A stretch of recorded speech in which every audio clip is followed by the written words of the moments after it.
ಕಳೆದ ಸಂಚಿಕೆಯಲ್ಲಿ ತಾವರೆ ಚಿಹ್ನೆ ಯಾವಲ್ಲಿದ್ದರೆ ಏನಾಗುತ್ತೆ ಎಂಬ ಒಂದು 2-3 ಪರ್ವಗಳ ಬಗ್ಗೆ ಹೇಳಿದ್ದೆ.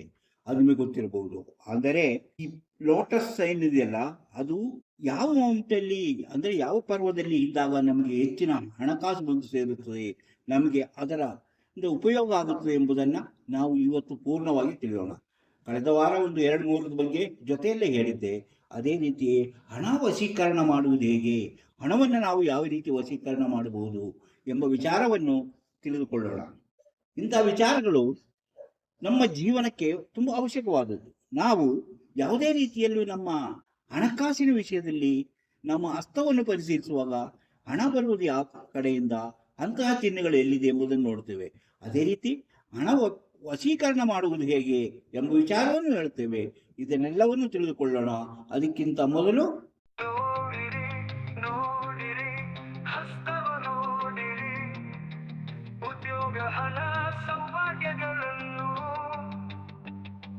ತಿಳಿಯಲು ನಿಮ್ಮ ಹಸ್ತ ನೀವೇ ನೋಡಿ, ಕೈಯಲ್ಲದು ನಿಮ್ಮ ಜೀವನ.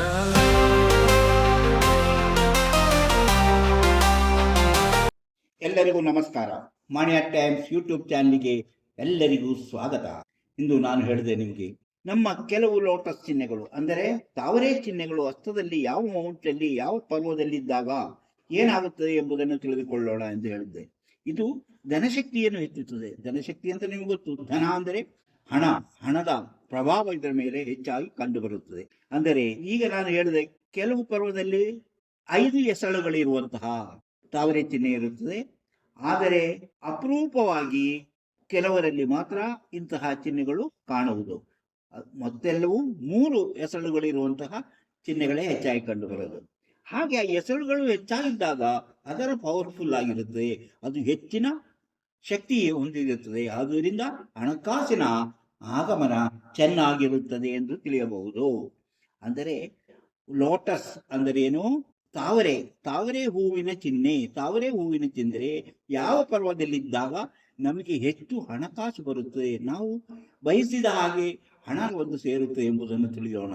ಇಂತಹ ವಿಚಾರಗಳನ್ನು ಹೊತ್ತು ಬರುತ್ತಿರುವಂತಹ ಮಾಣಿಯ ಟೈಮ್ಸ್ ಯೂಟ್ಯೂಬ್ ಚಾನಲನ್ನು ನೀವು ಇನ್ನೂ ಸಬ್ಸ್ಕ್ರೈಬ್ ಮಾಡಿಲ್ಲವಾದರೆ ಈಗಲೇ ಕೆಳಗೆ ಕಾಣುವ ಸಬ್ಸ್ಕ್ರೈಬ್ ಎಂದು ಬರೆದಿರುವಲ್ಲಿ ಒಮ್ಮೆ ಕ್ಲಿಕ್ ಮಾಡಿ ಸಾಕು, ನೀವು ಸಬ್ಸ್ಕ್ರೈಬ್ ಆಗ್ತೀರಿ. ಅದೇ ರೀತಿ ಪಕ್ಕದಲ್ಲಿ ಕಾಣುವ ಗಂಟೆ ಚಿಹ್ನೆಯನ್ನು ಒಮ್ಮೆ ಕ್ಲಿಕ್ ಮಾಡಿದರೆ ಮಾಣಿಯ ಟೈಮ್ಸ್ ಯೂಟ್ಯೂಬ್ ಚಾನಲ್ ಯಾವುದೇ ಹೊಸ ವಿಡಿಯೋ ಅಪ್ಲೋಡ್ ಆದಕೊಳ್ಳೆ ನಿಮ್ಮ ಮೊಬೈಲಿಗೆ ನೋಟಿಫಿಕೇಶನ್ ಬರುವುದರಿಂದ ನೀವು ಎಲ್ಲ ವಿಡಿಯೋಗಳನ್ನು ನೋಡಿ ಹೆಚ್ಚು ಹೆಚ್ಚು ವಿಷಯಗಳನ್ನು ತಿಳಿದುಕೊಳ್ಳಲು ಸಾಧ್ಯವಾಗುತ್ತದೆ. ಹಾಗೆ ಪ್ರತಿಯೊಂದು ವಿಡಿಯೋವನ್ನು ಆರಂಭದಿಂದ ಕೊನೆವರೆಗೂ ನೋಡಿದಾಗ ಮಾತ್ರ ನಿಮಗೆ ಪೂರ್ಣವಾಗಿ ಅದು ಅರ್ಥವಾಗುವುದು. ಅದರಿಂದ ಎಲ್ಲ ವಿಡಿಯೋವನ್ನು ಪೂರ್ಣವಾಗಿ ನೋಡಿ, ಲೈಕ್ ಮಾಡಿ, ಶೇರ್ ಮಾಡಿ ಪ್ರೋತ್ಸಾಹ. ತುಂಬ ಜನಕ್ಕೆ ತಮ್ಮ ಭವಿಷ್ಯ ತಿಳಿಯಬೇಕೆಂಬ ಕುತೂಹಲ ಇರುತ್ತದೆ. ಅಂಥವರು ತಮ್ಮ ಭವಿಷ್ಯ ತಿಳಿಯಬೇಕಂದ್ರೆ ಇದರಲ್ಲಿ ಕೊಟ್ಟಿರುವಂತಹ ವಾಟ್ಸಪ್ ನಂಬರಿಗೆ ವಾಟ್ಸಪ್ ಮೆಸೇಜ್ ಮಾಡಿ.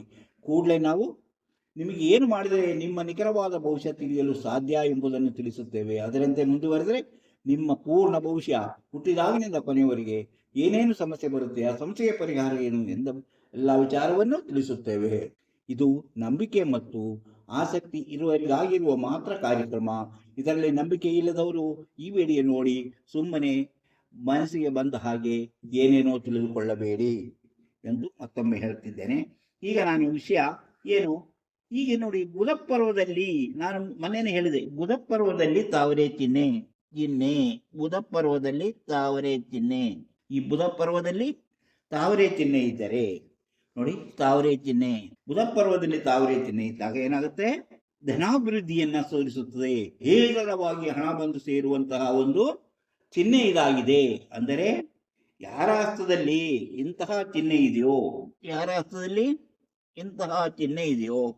ಅಂದರೆ ತಾವರೆ ಚಿಹ್ನೆ ಇದೆಯೋ, ಈ ರೀತಿ ತಾವರೆ ಚಿಹ್ನೆ ಅವರಿಗೆ ಹೇರಳವಾಗಿ ಧನ ಬಂದು ಸೇರುವಂತಹ ಸಾಧ್ಯತೆ ಇದೆ ಎಂಬುದನ್ನ ತಿಳಿಯಬೇಕು. ಅಂದರೆ ಹೂವಿನ ಚಿಹ್ನೆ ಇರುತ್ತದೆ ಅಲ್ಲಿ, ಅದನ್ನ ತಿಳಿಯಬೇಕು. ಹಾಗೆ ಅವರು ವ್ಯಾಪಾರ ವ್ಯವಹಾರದಿಂದ ಹೆಚ್ಚು ಹಣವನ್ನ ಗಳಿಸುತ್ತಾರೆ.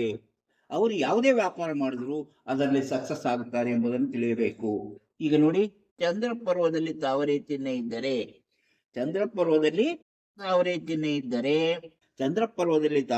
ಇದ್ದಾಗ ಏನಾಗುತ್ತೆ? ವಿದೇಶದಿಂದ ಧನ ಆಗಮನವಾಗುತ್ತದೆ. ಅವರು ಪ್ರಯತ್ನ ಪಟ್ಟರೆ ವಿದೇಶಕ್ಕೆ ಹೋಗಿ ಅಲ್ಲಿಂದ ಹೆಚ್ಚಿನ ಧನವನ್ನ ಸಂಪಾದನೆ ಮಾಡಲು ಸಾಧ್ಯವಾಗುತ್ತದೆ ಎಂಬುದು ಈ ಚಂದ್ರ ಪರ್ವದಲ್ಲಿರುವಂತಹ ತಾವರೆ ಚಿಹ್ನೆಯಿಂದ ನಾವು ತಿಳಿಯಬಹುದು. ಹೀಗೆ ತಾವರೆ ಚಿಹ್ನೆ ಇರುತ್ತದೆ.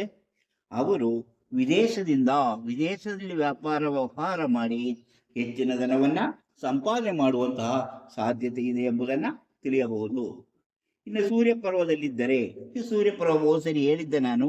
ಈ ಸೂರ್ಯ ಪರ್ವದಲ್ಲಿ ಈ ರೀತಿಯ ಚಿಹ್ನೆ ಇದ್ದರೆ, ಹೂವಿನ ಚಿಹ್ನೆ ಇದ್ದರೆ, ಈ ರೀತಿ ಹೂವಿನ ಚಿಹ್ನೆ ಇದ್ದರೆ, ಅಂದರೆ ತಾವರೆ ಹೂವಿನ ಚಿಹ್ನೆ ಎಲ್ಲಿರಬೇಕು? ಸೂರ್ಯ ಪರ್ವದಲ್ಲಿ ಇದ್ದಾಗ ಏನಾಗುತ್ತದೆ? ಈಗ ಹೂವಿನ ಚಿಹ್ನೆ ಇದ್ದರೆ, ಅಂದರೆ ತಾವರೆ ಚಿಹ್ನೆ ಇದ್ದಾಗ ಸೂರ್ಯ ಪರ್ವದಲ್ಲಿದ್ದರೆ ಇದು ಹೆಚ್ಚಿನ ಧನಾಭಿವೃದ್ಧಿಯನ್ನ ತೋರಿಸುತ್ತದೆ. ಅಂದರೆ ಇದನ್ನ ರಾಜರಂತೆ ಬದುಕುವಂತಹ ವ್ಯಕ್ತಿಗಳಲ್ಲಿ ಕಂಡು ಬರುವಂತಹ ಒಂದು ಸೂಚನೆ. ಎಲ್ಲದರಲ್ಲೂ ಉನ್ನತವಾದ ಸ್ಥಾನಮಾನಗಳನ್ನು ಇವರು ಪಡೆಯುತ್ತಾರೆ. ಎಲ್ಲಾ ರೀತಿಯಲ್ಲೂ ಅವರು ಗೌರವ ಸ್ಥಾನಮಾನಗಳನ್ನು ಪಡೆಯುತ್ತಾರೆ. ಜಾರಿದ್ದಲೂ ಇಂತಹ ಚಿಹ್ನೆ ಇರುವವರ ಅಭಿವೃದ್ಧಿಯನ್ನು ತಡೆಯಲು ಸಾಧ್ಯವಾಗದು. ಯಾಕಂದ್ರೆ ಅವರು ಪ್ರಯತ್ನ ಪಟ್ಟರೆ ಎಲ್ಲಾ ರೀತಿಯ ಅಧಿಕಾರ ಮತ್ತು ಜೀವನದಲ್ಲಿ ಎಲ್ಲಾ ರೀತಿಯ ಸುಖದ ಅನುಭವಗಳನ್ನು ರಾಜರಂತೆ ಬದುಕಲು ಸಾಧ್ಯವಿದೆ. ಆದರೆ ನನ್ನ ಹಸ್ತದಲ್ಲಿ ಚಿಹ್ನೆ ಇದೆ, ನಾನು ರಾಜರಂತೆ ಬದುಕುತ್ತೇನೆ ಎಂದು ಸುಮ್ಮನೆ ಕುಳಿತುಕೊಂಡರೆ ಯಾರಿಗೂ ಧನ ಬಂದು ಸೇರುವುದಿಲ್ಲ ಎಂಬುದನ್ನು ತಿಳಿದುಕೊಳ್ಳಬೇಕು. ಯಾಕಂದ್ರೆ ಧನ ಬರಬೇಕಾದ್ರೆ, ಹಣ ಬಂದು ಸೇರಬೇಕಾದ್ರೆ, ಆಸ್ತಿ ಮಾಡಬೇಕಾದ್ರೆ ನಮ್ಮ ಪ್ರಯತ್ನ ಅತಿ ಮುಖ್ಯ ಎಂಬುದನ್ನ. ಆದರೆ ಇದು ಅವರಿಗೆ ಪ್ರಯತ್ನ ಪಟ್ಟರೆ ಅವರು ರಾಜರಂತೆ ಬದುಕುವಂತಹ ಎಲ್ಲಾ ಸೌಲಭ್ಯಗಳು ದೊರೆಯುತ್ತದೆ. ನಿಮ್ಮ ಅಂತವರ ನಡೆಯನ್ನ ಮುಂದುವರಿಕೆಯನ್ನ ಯಾರಿಂದಲೂ ತಡೆಯಲು ಸಾಧ್ಯವಾಗುವುದಿಲ್ಲ. ಅವರಿಗೂ ಹೇರಳ ಧನ ಬಂದು ಸೇರುತ್ತದೆ. ಇನ್ನು ನೋಡಿ, ಗುರುಪರ್ವದಲ್ಲಿದ್ದರೆ, ಇದು ಗುರುಪರ್ವ ನಿಮಗೆ ಗೊತ್ತು. ಈ ಗುರುಪರ್ವದಲ್ಲಿ ಇದ್ದರೆ, ನಾನೀಗ ಬರೀತಿರಲು 3 ಎಸಳುಗಳಿರುವಂತಹ ತಾವರೆ ಚಿಹ್ನ. 5 ಎಸಳುಗಳಾದರೆ ಅವರನ್ನ ತಡೆಯೋರೇ ಇರೋದಿಲ್ಲ. 5 ಎಸಳುಗಳಿರುವಂತಹ ಚಿಹ್ನೆ ಆದರೆ ಗುರುಪರ್ವದಲ್ಲಿ ಜ್ಞಾನದಿಂದ, ಅವರ ತಿಳುವಳಿಕೆಯಿಂದ, ಅವರ ಪಾಂಡಿತ್ಯದಿಂದ ಜೀವನಾಭಿವೃದ್ಧಿ ಆಗುತ್ತದೆ. ಅವರು ಉನ್ನತ ಹುದ್ದೆಗಳನ್ನು ಅಲಂಕರಿಸುತ್ತಾರೆ. ಶಿಕ್ಷಣ ಕ್ಷೇತ್ರದಲ್ಲಿ ಉನ್ನತವಾದ ಕೆಲಸ ಕಾರ್ಯಗಳನ್ನು ಮಾಡುತ್ತಾರೆ. ಅವರು ಹಾಗೆ ಜೀವನದಲ್ಲಿ ಮುಂದುವರೆದು ಜೀವನೋತ್ಸವದಲ್ಲಿ ಸಂತೋಷ ಸುಖವನ್ನು ಪಡೆಯುತ್ತಾರೆ ಎಂಬುದು. ಅಂದರೆ ಈಗ ಒಂದು ಚಂದ್ರಪರ್ವಾಯಿತು, ಬುಧ ಪರ್ವಾಯಿತು, ಸೂರ್ಯ ಪರ್ವಾಯಿತು, ಗುರುಪರ್ವದಲ್ಲೂ ಈ ತಾವರೆ ಚಿಹ್ನೆ ತಾವರೆ ಚಿಹ್ನೆ ಇದ್ದರೆ ಅವರು ಎಲ್ಲಾ ರೀತಿಯಲ್ಲೂ ಶಿಕ್ಷಣ ಕ್ಷೇತ್ರದಲ್ಲಿ ಹೆಚ್ಚು ಹೆಸರು ಮಾಡುವಂತಹ ಸಾಧ್ಯತೆ ಇದೆ. ಇಲ್ಲಿ ಯಾವುದಿದು? ಶನಿ ಪರ್ವದಲ್ಲಿ ಇತರ ಚಿಹ್ನೆ ಇದ್ದರೆ, ಶನಿ ಪರ್ವದಲ್ಲಿ ಇದರ ಚಿಹ್ನೆ ಅಂದರೆ ತಾವರೆಯ ಚಿಹ್ನೆ ಇದ್ದಾಗ ಅಂತಹ ವ್ಯಕ್ತಿಗಳು 35ನೇ ವಯಸ್ಸಿನ ಬಳಿಕ, 35ನೇ ವಯಸ್ಸಿನವರೆಗೂ ಅವರು ಹೆಚ್ಚು ತೊಂದರೆಗಳನ್ನು ಅನುಭವಿಸುತ್ತಾರೆ. 35ನೇ ವಯಸ್ಸಿನ ಬಳಿಕ ಅವರು ಹೆಚ್ಚಿನ ಧನಾರ್ಜನೆಯನ್ನ ಅಂದರೆ ಹಣಕಾಸನ್ನ ಸಂಪಾದನೆ ಮಾಡುತ್ತಾರೆ. ನಿಧಾನಗತಿ ಗ್ರಹವಾಗುವುದರಿಂದ ಅವರು ಸ್ವಲ್ಪ ನಿಧಾನವಾಗಿ ಅವರ ಜೀವನದಲ್ಲಿ ಅಭಿವೃದ್ಧಿಯನ್ನು ಕಾಣುತ್ತಾರೆ.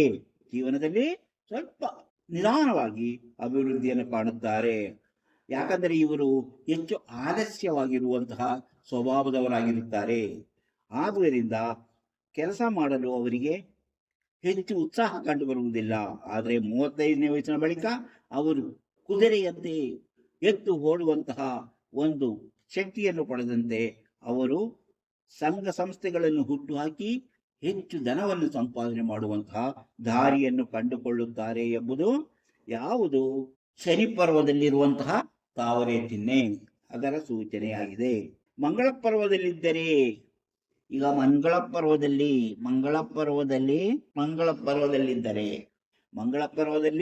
ತಾವರೆ ಚಿಹ್ನೆ ಇದ್ದರೆ, ಏನಾಗುತ್ತೆ? ರಾಜಕೀಯ, ಸರ್ಕಾರಿ, ಭೂಮಿ ಮುಂತಾದವುಗಳ ಕೆಲಸಗಳಲ್ಲಿ ಅವರಿಗೆ ಹೆಚ್ಚಿನ ಧನ ಲಾಭವಾಗುವಂತ ಸಾಧ್ಯತೆ ಇದೆ. ಯಾವುದು? ಮಂಗಳ ಪರ್ವದಲ್ಲಿದ್ದರೆ ರಾಜಕೀಯವಾಗಿ ಅವರು ಹೆಚ್ಚಿನ ಸ್ಥಾನಮಾನಗಳನ್ನು ಪಡೆಯುವಂತ ಸಾಧ್ಯತೆ ಇದೆ. ಸರ್ಕಾರಿ ಸರ್ಕಾರಿಯಲ್ಲಿ ಕೆಲಸ ಪಡೆಯುವಂತ ಸಾಧ್ಯತೆ ಇದೆ. ಜಮೀನಿನಲ್ಲಿ ಭೂಮಿಯಿಂದ ಹೆಚ್ಚಿನ ಧನವನ್ನ ಸಂಪಾದನೆ ಮಾಡುವಂತಹ ಸೂಚನೆ ಅದಾಗಿದೆ. ಪೊಲೀಸ್ ಇಲಾಖೆ ಅಥವಾ ಭದ್ರತಾ ಇಲಾಖೆಗೆ ಅಧಿಕಾರಿಗಳಾಗಿ ಹೆಚ್ಚಿನ ಬಡ್ತಿ ಪಡೆದು ಧನವನ್ನು ಸಂಪಾದಿಸುವಂತ ಸಾಧ್ಯತೆ ಇದೆ. ಅಂದರೆ ಈಗ ನಾವು ಮಂಗಳ ಪರ್ವದ ಬಗ್ಗೆ ನೋಡಿದ್ವು. ಈಗ ಶುಕ್ರ ಪರ್ವದಲ್ಲಿ ತಾವರೆ ಚಿಹ್ನೆ, ಶುಕ್ರ ಪರ್ವದಲ್ಲಿರುವಂತಹ ತಾವರೆ ಚಿಹ್ನೆ ಅವರಲ್ಲಿರುವಂತಹ ಪ್ಯಾಷನ್. ಅವರು ಪ್ಯಾಷನ್ ಕೆಲಸಗಳಲ್ಲಿ ಫ್ಯಾಷನ್ ಡಿಸೈನರ್ ಆಗಿ ಹೆಚ್ಚಿನ ಹಣವನ್ನು ಸಂಪಾದನೆ ಮಾಡುವಂತಹ ಸಾಧ್ಯತೆ ಇದೆ. ಆದುದರಿಂದ ಅವರು ಅಂತಹ ಕೆಲಸಗಳನ್ನ ಮಾಡಬಹುದು. ಲಿಕ್ಕರ್ಗೆ ಸಂಬಂಧಪಟ್ಟಂತಹ ಅಂದ್ರೆ ಮದ್ಯಕ್ಕೆ ಸಂಬಂಧಪಟ್ಟ ವ್ಯವಹಾರದಲ್ಲೂ ಅವರು ಹೆಚ್ಚಿನ ಹಣವನ್ನ ಸಂಪಾದನೆ ಮಾಡುವಂತಹ ಸಾಧ್ಯತೆ ಇದೆ. ಕಲೆಗಳಿಂದ, ಹಲವು ರೀತಿಯ ಕಲೆಗಳಿಂದಲೂ ಅವರು ಹೆಚ್ಚಿನ ಧನವನ್ನ ಸಂಪಾದನೆ ಮಾಡುವಂತಹ ಸಾಧ್ಯತೆ ಕಂಡುಬರುತ್ತದೆ. ಸಂಗಾತಿಯೊಂದಿಗೆ ಅವರ ದಾಂಪತ್ಯ ಜೀವನ ಹೆಚ್ಚು ಸುಖಕರವಾಗಿ ಸಂತೋಷದಿಂದ ಕೂಡಿರುತ್ತದೆ ಎಂಬುದು ಇದರ ಸೂಚನೆ. ಎಲ್ಲಿ? ಶುಕ್ರ ಪರ್ವದ ಸೂಚನೆ. ರಾಹುವಿನಲ್ಲಿ ನಿಮ್ಗೆ ಗೊತ್ತು, ಇದು ರಾಹು. ಇಲ್ಲಿ ರಾಹು ಪರ್ವದಲ್ಲಿ ಇದ್ದಾಗ ಏನಾಗುತ್ತೆ? ರಾಹು ಪರ್ವದಲ್ಲಿ ಇಂತಹ ತಾವರೆ ಚಿಹ್ನೆ ಇದ್ದರೆ ಆಕಸ್ಮಿಕ ಧನಲಾಭ, ಹೆಚ್ಚು ಧನಲಾಭವಾಗುತ್ತದೆ. ಆಕಸ್ಮಿಕವಾಗಿ ಅವರು ಅಂದ್ಕೊಂಡಿರಲ್ಲ, ಆ ರೀತಿಯಲ್ಲಿ ಹಣ ಬಂದು ಸೇರುವಂತ ಸಾಧ್ಯತೆ ಇದೆ. ಆಧ್ಯಾತ್ಮಿಕ ಕಡೆಗೆ ಒಲವು ಹೆಚ್ಚಾಗಿರುತ್ತದೆ ಹಾಗೂ ಅವರು ಆಧ್ಯಾತ್ಮಿಕ ವಿಚಾರಗಳನ್ನು ಹೆಚ್ಚು ಮನನ ಮಾಡಿಕೊಳ್ಳುವಂತಹ ಸಾಧ್ಯತೆ ಇದೆ ಎಂಬುದು ಇದರ ಸೂಚನೆ. ಇನ್ನೊಂದು, ಇದು ಸಹ ಇಲ್ಲಿ ಕೇತುವಿನಲ್ಲೂ ಸಹ ಇದ್ದರೆ, ಕೇತು ಪರ್ವದಲ್ಲಿ ತಾವರೆ ಚಿಹ್ನೆ ಇದ್ದರೆ ಅದು ಸಹ ಜೀವನದಲ್ಲಿ ಹೆಚ್ಚಿನ ಧನವನ್ನು ಸಂಪಾದನೆ ಮಾಡುವಂತಹ ಸೂಚನೆಯಾಗಿದೆ. ಒಟ್ಟಾರೆ ಹೇಳುವುದಾದರೆ, ಸಾಮಾನ್ಯವಾಗಿ ಈ ತಾವರೆ ಚಿಹ್ನೆ ಹಸ್ತದಲ್ಲಿದ್ದವರು ಧನವನ್ನು ಸಂಪಾದನೆ ಮಾಡಿ ಹೆಚ್ಚು ಕೋಟ್ಯಾಧೀಶರಾಗಿ ಬದುಕುವಂತಹ ಸೂಚನೆಯಾಗಿದೆ ಎಂಬುದನ್ನು ತಿಳಿಯಬಹುದು. ಇನ್ನು ನಾವು ಹಣ ವಶೀಕರಣದ ಬಗ್ಗೆ ಒಂದು ಸ್ವಲ್ಪ ವಿಚಾರ ತಿಳ್ಕೊಳ್ಳೋಣ. ಇದು ಜೀವನದಲ್ಲಿ ನಮಗೆ ಹಣ ಅತಿ ಮುಖ್ಯವಾದದ್ದು. ಹಣ ಬೇಕೆನ್ನುವುದು ಎಲ್ಲರ ಆಸೆ, ಅಭಿಲಾಷೆ ಆಗುತ್ತೆ. ಅದಕ್ಕಾಗಿ ಯಾರಿಗೆ ಹಣ ಬೇಕು ಎಂಬುದನ್ನ ನೀವು ಒಂದು ಸರಿ ಈ ವಿಷಯವನ್ನ ಕೇಳಿ ನೋಡಿ, ಮಾಡಿ ನೋಡಿ. ಯಾವುದಾದರೂ ಒಂದು ನೋಟನ್ನು ತೆಗೆದು, ಯಾವುದಾದರೂ ಒಂದು ಕರೆನ್ಸಿ ನೋಟನ್ನು ತೆಗೆದು ಅದಕ್ಕೆ ಚಕ್ಕೆಯ ಚೂರನ್ನು, ಅಂದರೆ ಚಕ್ಕೆ ಗೊತ್ತಲ್ಲ ನೀವು, ಮಸಾಲೆ ಬಳಸುವಂತ ಚಕ್ಕೆ, ಅದರ ಚೂರನ್ನು ಅದರ ಮೇಲೆ ಇಡಬೇಕು. ನೋಟನ್ನು ಅದನ್ನಿಟ್ಟು ಮಡಚಿಕೊಳ್ಳಬೇಕು. ಆ ನೋಟನ್ನು ಸುರುಳಿ ಸುತ್ತಬೇಕು. ಆದರೆ ಒಂದು ಕೆಲಸ ಮಾಡಬೇಕು. ಮೊದಲೇ ಈ ಚಕ್ಕೆಯನ್ನು ರೋಸ್ ವಾಟರ್ನಲ್ಲಿ ಅದ್ದಿ ಒಣಗಿಸಿರಬೇಕು. ಆಗಲೇ ಅದು ಶುದ್ಧೀಕರಿಸಲ್ಪಡುವುದು. ಹಾಗೆ ಒಣಗಿಸಿದ ಚಕ್ಕೆಯನ್ನು ಈ ನೋಟುಗಳು, ಯಾವುದೇ ಒಂದು ನೋಟು, 10 ರೂಪಾಯಿ ಇರ್ಬೋದು, 20 ರೂಪಾಯಿ, 50 ರೂಪಾಯಿ, ನಿಮಗೆ ಎಷ್ಟು ಸಾಧ್ಯವೋ ಆ ನೋಟನ್ನ, ಎಷ್ಟು ರೂಪಾಯಿ ನೋಟು ಬಳಸಲು ಸಾಧ್ಯವೋ ಅದರೊಳಗೆ ಸುರುಳಿ ಸುತ್ತಿ ನೋಟನ್ನು ಅದಕ್ಕೆ ದಾರವನ್ನ ಹಾಕಿ ಸುತ್ತಬೇಕು. ಯಾವ ದಾರ? ಹಳದಿ ಬಣ್ಣದ ದಾರವನ್ನ ಸುತ್ತಬೇಕು. ಯಾವುದು? ಈಗ ನಾವು ಒಂದು ಚಕ್ಕೆ ಚೂರನ್ನ ನೋಟಿನಲ್ಲಿಟ್ಟು ಆ ನೋಟನ್ನ ಸುರುಳಿ ಸುತ್ತಿ ಅದರ ಮೇಲೆ ಹಳದಿ ಬಣ್ಣದ ದಾರದಿಂದ ಸುತ್ತಬೇಕು. ಶುಕ್ರವಾರ ಅಥವಾ ಬೆಳಿಗ್ಗೆ ಪನ್ನೀರು ಹಾಕಿದ ನೀರಿನಲ್ಲಿ, ಪನ್ನೀರು ಹಾಕಿದ ನೀರಿಗೆ ನೀವು ಸ್ನಾನ ಮಾಡುವಂತ ಮೊದಲು ಪನ್ನೀರ್ ಹಾಕಬೇಕು, ಸ್ನಾನ ಮಾಡಬೇಕು. ಹಣವನ್ನು ಇಡುವ ಜಾಗದಲ್ಲಿ ಇದನ್ನು ಇಡಬೇಕು. ನೀರಿನಲ್ಲಿ ಸ್ನಾನ ಮಾಡಿದ ಬಳಿಕ ಹಣವನ್ನು ಎಲ್ಲಿ ಇಡಬೇಕು ಎಂಬುದನ್ನ ನೀವು ಮೊದಲೇ ಯೋಚಿಸಿ ಅದನ್ನು ಇಡಬೇಕು. ಒಂದು ರೂಮಿನೊಳಗೆ ಗಂಧದ ಕಡ್ಡಿ ಹಚ್ಚಿಡಬೇಕು. ಆಮೇಲೆ ಏಕಾಗ್ರತೆ ತಂದು 15 ದಿನಗಳ ಕಾಲ ಅದರ ಬಗ್ಗೆ ಧ್ಯಾನ ಮಾಡಬೇಕು. ಅಂದರೆ ಅದನ್ನು ಕತ್ತುವ ಪ್ರತಿದಿನ ಆ ನೋಟನ್ನು ನೋಡಿ ಬೆಳಿಗ್ಗೆ ಎದ್ದ ಕೂಡಲೇ ಹೋಗಿ ಸ್ನಾನ ಮಾಡಿದ ಮೇಲೆ ಆ ರೂಮಿಗೆ ಹೋಗಿ ಎಲ್ಲಿಟ್ಟಿರುವ ನೋಟನ್ನು ಅದರ ಮುಂದೆ ಗಂಧದ ಕಡ್ಡಿಯನ್ನು ಹಚ್ಚಿಟ್ಟು ನೀವು ಏಕಾಗ್ರತೆಯಿಂದ ಧ್ಯಾನ ಮಾಡಬೇಕು. ಹಾಗೆ 15 ದಿನಗಳ ಬಳಿಕ ಅದನ್ನು ತೆಗೆದಿಡಬೇಕು.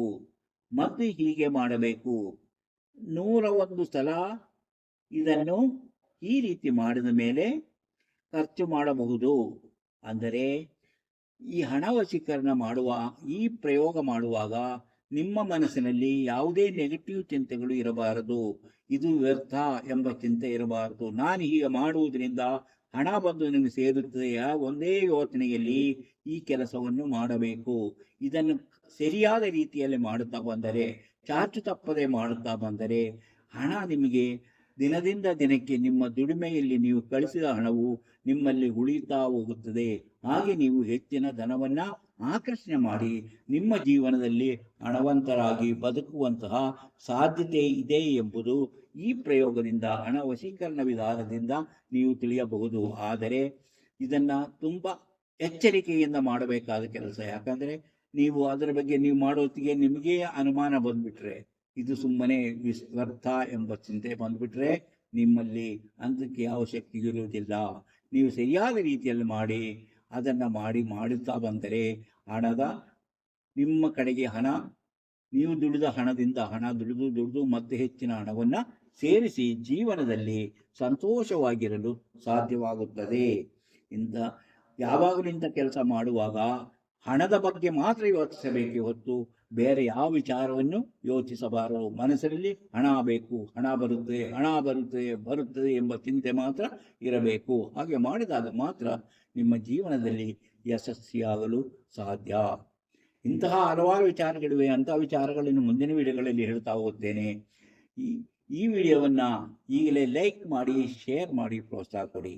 ಇನ್ನೂ ನೀವು ಮನಿ ಆಟ್ ಟೈಮ್ಸ್ ಯೂಟ್ಯೂಬ್ ಚಾನಲನ್ನು ಸಬ್ಸ್ಕ್ರೈಬ್ ಮಾಡಿಲ್ಲವಾದರೆ ಈಗಲೇ ಕೆಳಗೆ ಕಾಣುವ ಸಬ್ಸ್ಕ್ರೈಬ್ ಎಂದು ಬರೆದಿರುವಲ್ಲಿ ಒಮ್ಮೆ ಕ್ಲಿಕ್ ಮಾಡಿ ಸಾಕು, ನೀವು ಸಬ್ಸ್ಕ್ರೈಬ್ ಆಗ್ತೀರಿ. ಅದೇ ರೀತಿ ಪಕ್ಕದಲ್ಲಿ ಕಾಣುವ ಗಂಟೆ ಚಿಹ್ನೆಯನ್ನು ಒಮ್ಮೆ ಎನೇಬಲ್ ಮಾಡಿಕೊಂಡ್ರೆ ನಮ್ಮ ಮನಿ ಆಟ್ ಟೈಮ್ಸ್ ಯೂಟ್ಯೂಬ್ ಚಾನಲ್ ಯಾವುದೇ ಹೊಸ ವಿಡಿಯೋ ಅಪ್ಲೋಡ್ ಆದ ಕೂಡಲೇ ನಿಮ್ಮ ಮೊಬೈಲಿಗೆ ನೋಟಿಫಿಕೇಶನ್ ಬರುತ್ತೆ. ಕೂಡಲೇ ನೀವು ಆ ವಿಡಿಯೋವನ್ನು ನೋಡಲು ಸಾಧ್ಯವಾಗುತ್ತದೆ. ಭವಿಷ್ಯ ತಿಳಿಯಬೇಕೆಂದವರು ಇದರಲ್ಲಿ ಕೊಟ್ಟಿರುವಂತಹ ವಾಟ್ಸಪ್ ನಂಬರಿಗೆ ವಾಟ್ಸಪ್ ಮೆಸೇಜ್ ಮಾಡಿ. ಎಸ್ ಅಂತ ಕಳಿಸಿ, ಹಾಯ್ ಅಂತ ಕಳಿಸಿ, ನನಗೆ ಭವಿಷ್ಯ ತಿಳಿಯಬೇಕಂತ ಕಳಿಸಿ. ಕೂಡಲೇ ನಿಮಗೆ ನಿಮ್ಮ ಭವಿಷ್ಯ ತಿಳಿಯಲು ಏನು ಮಾಡಬೇಕೆಂಬುದನ್ನು ತಿಳಿಸುತ್ತೇವೆ. ಅದರಂತೆ ನೀವು ಮುಂದುವರೆದರೆ ನಿಮ್ಮ ನಿಖರವಾದ ಭವಿಷ್ಯವನ್ನು ತಿಳಿಯಲು ಸಾಧ್ಯ. ಹುಟ್ಟಿದಾಗಿನಿಂದ ಕೊನೆಯ ತನಕ ಏನೇನು ನಡೆಯುತ್ತೆ, ಯಾವ ರೀತಿಯಲ್ಲಿ ನಿಮ್ಮ ಜೀವನ ಏರುಪೇರುಗಳಿಂದ ಕೂಡಿರುತ್ತೆ, ನಿಮ್ಮಲ್ಲಿ ಬರುವಂತಹ ಕಷ್ಟಗಳಿಗೆ ಪರಿಹಾರವೇನು ಎಂಬುದನ್ನು ಸೂಚಿಸುತ್ತೇವೆ. ಆಸಕ್ತಿ ಮತ್ತು ನಂಬಿಕೆ ಇರುವವರಿಗಾಗಿರುವ ಕಾರ್ಯಕ್ರಮ ಎಂಬುದನ್ನು ಮತ್ತೊಮ್ಮೆ ಹೇಳುತ್ತಿದ್ದೇನೆ. ಇಂತಹ ಮತ್ತೊಂದು ವಿಡಿಯೋದೊಂದಿಗೆ ಮತ್ತೆ ಬರುತ್ತೇನೆ. ಇಷ್ಟು ಹೊತ್ತು ಈ ವಿಡಿಯೋ ನೋಡಿದ ನಿಮಗೆಲ್ಲರಿಗೂ ಧನ್ಯವಾದ.